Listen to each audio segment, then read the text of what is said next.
नमस्कार. Digital agro academy YouTube चॅनलवरती आपणा सर्वांचे मनपूर्वक स्वागत करतो. आपणा सर्वांसाठी अत्यंत महत्त्वपूर्ण अतिशय उपयुक्त अशी माहिती आत्ताच्या व्हिडिओमध्ये घेऊन आलो आहे. ती म्हणजे राज्यातील पावसाची अपडेट. कारण राज्यामध्ये जे आहे आता 8, 9, 10, 11, 12, 13 आणि 14 मेपर्यंत जोरदार पावसाची अवकाळी पावसाची सक्रियता त्या ठिकाणी बघायला मिळणार आहे. अनेक भागांमध्ये वादळी वाऱ्यासह गारपीट होण्याची सुद्धा शक्यता आहे. तर अनेक भागांमध्ये अतिशय जोरदार मुसळधार अशा प्रकारचा पाऊस त्या ठिकाणी राहील. त्यामुळं शेतकऱ्यांनी या गोष्टीची काळजी घेणे अत्यंत गरजेचे आहे. तर नेमका हा पाऊस कोणत्या भागांमध्ये कशा प्रकारचा राहील, कोणत्या भागामध्ये अतिशय मुसळधार, कोणत्या भागामध्ये मध्यम स्वरूपाचा, तर कोणत्या भागांमध्ये पावसाची सक्रियता ही त्या ठिकाणी अत्यंत कमी असणार आहे, याची संपूर्ण अपडेट संपूर्ण माहिती आपण या ठिकाणी बघणार आहे. ही अपडेट जी घेतलेली आहे पण ही लाईव्ह सॅटेलाईट इमेजेसद्वारे ही अपडेट या ठिकाणी घेतलेली आहे आणि तुमच्यापर्यंत या ठिकाणी पोहोचवत आहे. त्याचबरोबर आपण हवामान अभ्यासक पंजाब डक यांनी दिलेला त्यांचा नवीन हवामान अंदाज काय आहे आणि हवामान खात्याचा इशारा काय आहे तो सुद्धा सविस्तरपणे बघणार आहे. त्यासाठी तुम्हाला हा व्हिडिओ जो आहे तो शेवटपर्यंत स्किप न करता बघायचा आहे, जेणेकरून संपूर्ण अपडेट जी राहील ती तुम्हाला अचूकपणे आणि सविस्तरपणे कळून येईल. आणि आत्तापर्यंत जर तुम्ही आमच्या चॅनलवरती नवीन असाल, चॅनलला सबस्क्राईब केलेलं नसेल, तर सर्वात आधी जाऊन चॅनलला सबस्क्राईब करा, नोटिफिकेशन बेलला क्लिक करा, जेणेकरून असेच नवनवीन हवामानाबद्दलचे अपडेट तुम्हाला सर्वात आधी मिळत जातील. चला तर वेळ वाया न घालवता आपण आपल्या विषयाला सुरुवात करूया. तर राज्यामध्ये जी नवीन अपडेट आलेली आहे त्यानुसार जे आहे 8 मे, 9 मे, 10 मे या 3 तारखांदरम्यान आपल्याला पूर्व विदर्भ व पश्चिम विदर्भाच्या काही भागांमध्ये अतिशय जोरदार अतिशय मुसळधार अशा प्रकारचा पाऊस त्या ठिकाणी दिसून येणार आहे. त्यानंतर 11 मे, 12 मे, 13 मे आणि 14 मेपर्यंत ही पावसाची जी सक्रियता आहे ही संपूर्ण महाराष्ट्रामध्ये पसरलेली असणार आहे व संपूर्ण राज्यातील अनेक भागांमध्ये त्या ठिकाणी वादळी वाऱ्यासह मुसळधार पावसाची अवकाळी पावसाची सक्रियता त्या ठिकाणी बघायला मिळेल. राज्यामध्ये सर्वाधिक पावसाचा जो प्रभाव असणार आहे तो म्हणजे पूर्व व पश्चिम विदर्भ व मराठवाड्याच्या काही भागांमध्ये, कारण या भागामध्ये पावसाची सक्रियता अतिशय जोरदार असणार आहे.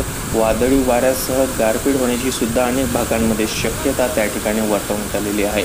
हवामान अभ्यासक पंजाब डक यांनी त्यांचा नवीन हवामान अंदाज वर्तवताना सांगितले आहे की राज्यामध्ये पावसाची जी सक्रियता आहे ती आपल्याला 14 मेपर्यंत बघायला मिळेल व सर्वाधिक पावसाचा प्रभाव हा आपल्याला त्या ठिकाणी पूर्व विदर्भ पश्चिम विदर्भामध्ये बघायला मिळेल.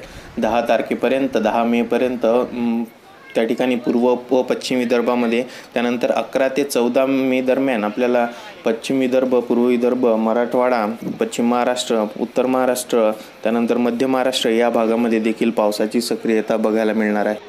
यामध्ये जर आपण एकेका भागाचा जर विचार केला तर पूर्व विदर्भामध्ये त्या ठिकाणी नागपूर, भंडारा, गोंदिया, गडचिरोली, चंद्रपूर या भागामध्ये आपल्याला 8, 9 आणि 10 तारखेला अत्यंत जोरदार पावसाची सक्रियता बघायला मिळणार आहे. 8 व 9 तारखेला देखील विजेच्या कडकडाटासह जोरदार पावसाची सक्रियता आपल्याला नागपूर, चंद्रपूर, भंडारा, आसगाव या भागांमध्ये आपल्याला बघायला मिळणार आहे. मोठ्या प्रमाणावर पाऊस व काहीशा भागांमध्ये गारपीट होण्याची सुद्धा शक्यता त्या ठिकाणी वर्तवण्यात आलेली आहे.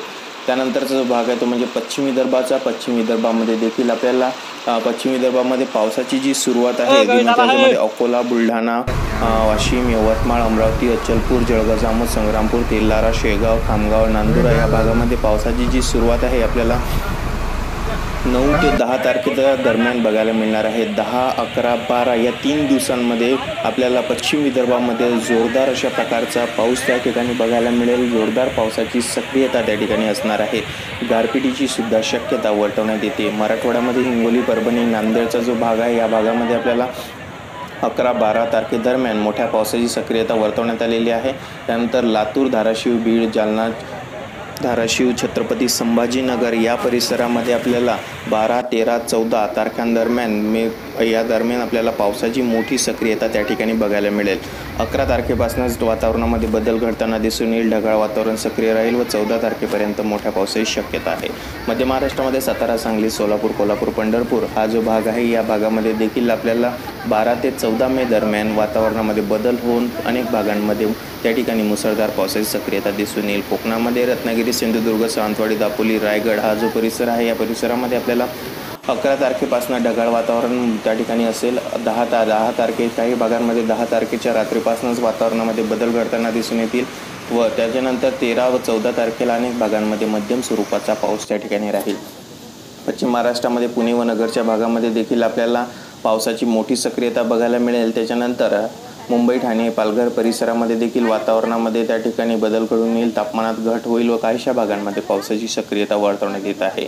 उत्तर महाराष्ट्रामध्ये नाशिक, इगतपुरी, त्र्यंबकेश्वरच्या परिसरामध्ये आपल्याला त्या ठिकाणी 12 व 13 तारखेदरम्यान मोठ्या पावसाची सक्रियता वर्तवण्यात येते. त्यानंतर जो भाग आहे धुळे, नंदुरबार, जळगाव, खान्देश हा जो परिसर आहे, भुसावळ या भागामध्ये आपल्याला पावसाची जी सक्रियता आहे ती सक्रियता 11, 12, 13 व 14 मेपर्यंत या 4ही दिवसांमध्ये आपल्याला या ठिकाणी दिसून येईल. 11 तारखेला ढगाळ वातावरणाचा परिणाम असेल व 12 व 13 तारखेला जोरदार पावसाची सक्रियता या भागामध्ये वर्तवण्यात आलेली आहे. तर अशा प्रकारे जे आहे संपूर्ण राज्यामध्ये आता आपल्याला 14 मेपर्यंत अतिशय जोरदार अतिशय अवकाळी अशा प्रकारचा पाऊस त्या ठिकाणी बघायला मिळणार आहे. गारपिटीची सुद्धा शक्यता आहे. त्यामुळे शेतकऱ्यांनी आपल्या पिकांची, आपल्या शेताची काळजी घेणे अत्यंत गरजेचे आहे. तर हीच होती आपली राज्यातील पावसाची अपडेट. ही अपडेट तुम्हाला कशी वाटली ते आम्हाला कमेंट बॉक्समध्ये कमेंट करून नक्की कळवा. चॅनलला नवीन असाल तर चॅनलला सबस्क्राईब करा, नोटिफिकेशन बेलला क्लिक करा, जेणेकरून असेच नवनवीन हवामानाबद्दलचे अपडेट तुम्हाला सर्वात आधी मिळत राहतील. चला तर आता आपण भेटूया पुढील भागामध्ये एका नवीन विषयासोबत, नवीन हवामानाच्या अपडेटसोबत. तोपर्यंत मी इथंच थांबतोय. धन्यवाद.